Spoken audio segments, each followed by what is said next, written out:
వైద్య రంగంలో నర్సులు అందిస్తున్న సేవలు అనన్య సామాన్యమని, ఫ్లోరెన్స్ నైటింగేల్ స్ఫూర్తితో రోగులకు స్వస్థత కలిగేలా వృత్తికి గౌరవాన్ని తీసుకువస్తున్నారని ఉప ముఖ్యమంత్రి పవన్ కళ్యాణ్ కొనియాడారు. నిస్వార్థంగా వారు అందించే సేవలు వెలకట్టలేనివని అన్నారు. నర్సుల చేతి స్పర్శ కూడా రోగిలో మానసిక స్థైర్యాన్ని, సాంత్వన కలిగిస్తుందని తెలిపారు.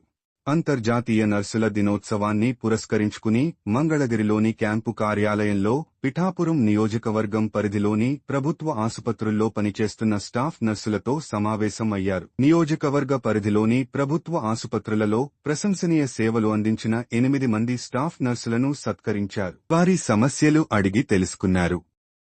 ఈ సందర్భంగా పవన్ కళ్యాణ్ మాట్లాడుతూ, విధి నిర్వహణలో ఎంతో మంది రోగుల ప్రాణాలు కాపాడుతున్న నర్సుల సేవలను ఎవరూ మరచిపోరు. మీరు పడే శ్రమ, కష్టం నాకు తెలుసు.